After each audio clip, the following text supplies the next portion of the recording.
नमस्ते, आप सभी का स्वागत है मेरे इस चैनल में चिराग एस्ट्रोलॉजी। और हम राहु के ट्रांजिट की बात कर रहे हैं जो कि 18 अगस्त 2017 यानी कि ये अगस्त में ही वो 18 को सिंह में से कर्क में जा रहे हैं। यानी कि आपकी कुंडली में जहाँ 4 नंबर लिखा है वहाँ आ रहे हैं और 5 नंबर लिखा है वहाँ पर है अभी। तो 18 तारीख तक वहाँ रहेंगे, उसके बाद वो जाएंगे कर्क में जहाँ 4 नंबर लिखा है। और आज हम बात करेंगे कन्या राशि की। कन्या राशि वाले यानी कि जिनकी कुंडली में 6 नंबर लिखा है वहां पर चंद्रमा भी है, तो आपका मून साइन चंद्र राशि जो है वो है कन्या।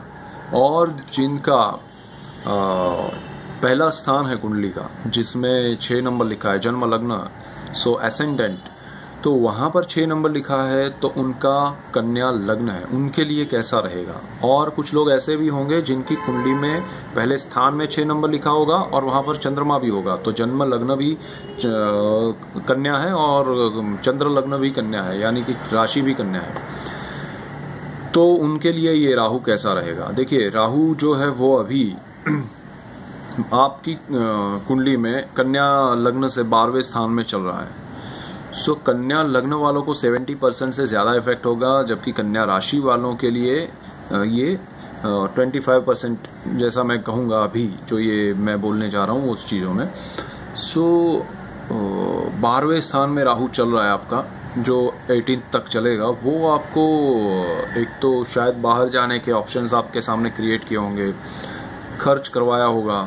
कुछ चीज़ें ऐसी हैं कि कुछ लोग बाहर हैं तो उनको घर भेज दिया होगा। कुछ लोग ऐसे हैं जिनका सडनली ऑपरेशन हुआ होगा। कुछ लोग ऐसे हैं जिनको स्पिरिचुअल पावर भी मिला होगा, स्पिरिचुअल हुए होंगे खुद, आध्यात्म की ओर उनको इंटरेस्ट आया होगा, उसमें कुछ सीखा होगा, जाना होगा। कुछ लोग ऐसे होंगे जिनकी जॉब जो है वो छूट गई होगी। कुछ लोग ऐसे होंगे जिनको जो ऊपरी लोग होते हैं, कलीग्स जो हैं, उनके साथ जॉब में मज़ा नहीं आया होगा, अच्छा रिश्ता होगा तो वो ख़राब हुआ होगा। वो 18 तक आप शांति रखिए, ऐसा ही चलने वाला है। उसके बाद आपका राहु कर्क में जाएगा जहाँ पर 4 नंबर लिखा है। सो वो जाएगा आपकी कुंडली के 11वें स्थान में, और 11वें स्थान में राहु अच्छा होता है।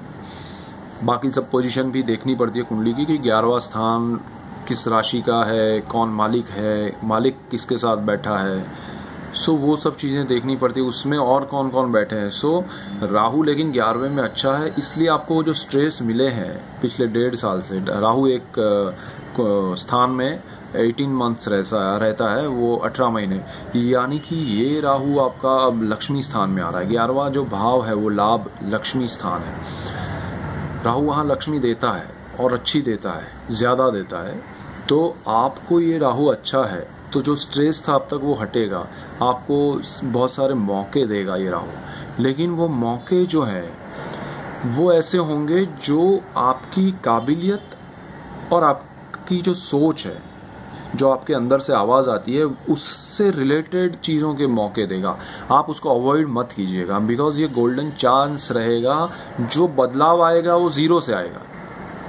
आपको जो मौका मिलेगा उसमें ऐसा होगा कि सपोज एक एग्जांपल कि आप 50 रुपया कमा रहे हैं, तो ये बदलाव आएगा तो हो सकता है 1 रुपये से आए कि भाई ये काम करो, तुम्हारी मर्जी का है, तुम्हारी काबिलियत का है, तुम्हारी पसंद का है और तुम इसमें मास्टर हो, कोई जानता नहीं है, लेकिन ये करो, भले तुम्हें 1 रुपया मिल रहा है उसमें 50 रुपया मिल रहा है। तो वो करेंगे तो ये राहु आपको री एस्टाब्लिश करके 1.5 साल में 50 गुना, जो 50 रुपये मिलते थे उससे भी कहीं 50 गुना आगे ले जाएगा।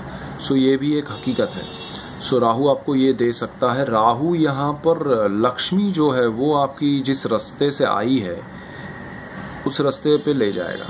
मतलब ये है कि सपोज किसी ने 2 नंबर का पैसा, किसी ने गलत तरीके से पैसा कमाया है, तो वो पैसा उस रास्ते से चला भी जाएगा, क्योंकि राहु जो है ना वो आपको प्योरीफाई करेगा।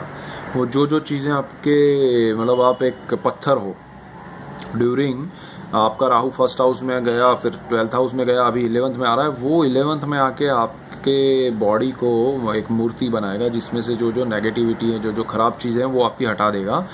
आपको प्योर बनाएगा एंड वो फिर लक्ष्मी देगा, तब जाके आपको बेनिफिट मिलेगा। सो ये स्ट्रेसफुल रहेगा, ये जर्नी जो है वो आसान नहीं है, हर कोई इसमें पास नहीं हो पाएगा, बिकॉज राहु टेस्ट भी लेता है और उसने 12वें स्थान में रह के जो टेस्ट लिए होंगे वो इसके रिजल्ट्स अभी मिलेंगे। सो आप अभी भी समय है राहु बदलने में, तो आप उसमें ऐसा कीजिएगा कि कोई जो अच्छी चीज़ नहीं है, जो अच्छी बातें नहीं है, जो अच्छे पैसे नहीं है, उसको अवॉइड कीजिएगा। अच्छे चीज़ों में इंटरेस्ट लीजिएगा, क्योंकि राहु ये सब आपको सामने से देगा, लालच दे रहा है, एंड जब वो 11वें में आएगा वो न्याय भी करेगा, तो वो ध्यान रखिएगा। दूसरा, आपको ये राहु जो है ना बिल्कुल सामने संतान स्थान को देख रहा है, इसलिए जिनके कुंडली में संतान योग चल रहा है तो राहु की अभी दृष्टि आएगी 18th के बाद, तो थोड़ा ध्यान रखिएगा। बिकॉज क्या है कि नॉर्मल डिलीवरी होने वाली और एंड मोमेंट पे किसी भी रीज़न से वो सीजर करना पड़ेगा या ऑपरेट करना पड़े, ऐसे प्रॉब्लम्स आ सकते हैं। प्रॉब्लम्स हो या जो भी है, अच्छा भी हो सकता है कभी कभी। सो वो प्रिपेयर रहिएगा कि ये राहु ऐसा भी एक परिणाम दे सकता है, तो थोड़ा ध्यान भी रखिएगा।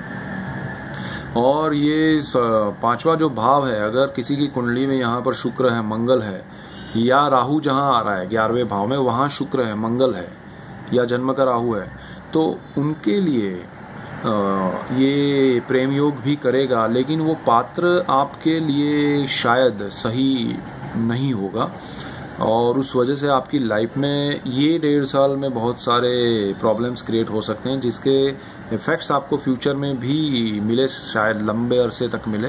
तो वो एक ध्यान रखिएगा। ये राहु आपको उसमें भी एक देगा कि माहौल कि ये लीजिए।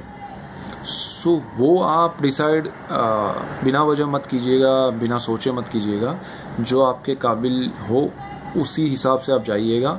काबिल यानी पढ़ाई लिखाई नहीं, मेंटली आपकी सोच के हिसाब से दोनों की, आप उनके काबिल है या नहीं ये भी ज़रूरी है। सो ये है, पढ़ाई में राहु आपको, जिनको साइंस स्ट्रीम है उनको बहुत हेल्प करेगा, मेडिकल के स्टूडेंट्स को बहुत बेनिफिट करेगा, मेडिसिन फार्मास्यूटिकल्स के लिए बहुत अच्छा रहेगा, जिनकी ये ब्रांच बिजनेस की है उनको उसमें बेनिफिट कराएगा, नया एक उसमें जुड़ जाएगा कुछ और आपको बेनिफिट कराएगा। सो ओवरऑल ये राहु अच्छा है और उसका थोड़ा ध्यान रखा जाए तो अच्छा है। और बाकी राहु की दशा चल रही है आपकी, तो उसमें भी ये बेनिफिट देगा, और जिनका एज का 40+ चल रहा है उनको ज़्यादा बेनिफिट देगा राहु बदलने के बाद। लेकिन वो आपको जहाँ है वहाँ से उठा के जहाँ आपको होना चाहिए वहाँ ले जाएगा, जो आपको शायद पता भी हो या नहीं भी हो। सो ये राहु जो भी करेगा, आप थोड़ी चीज़ों में ध्यान रखिए, थोड़े में आप उसके हिसाब से चलिए, आपको अच्छा रहेगा। महादेव की पूजा कीजिएगा, बहुत अच्छा रहेगा। शिव महिमा करेंगे तो राहु आपको और अच्छा रहेगा। और बाकी ओम नमः शिवाय करिए, और that's it. Keep watching Chirag astrology. Thank you for watching and God bless you. Good bye.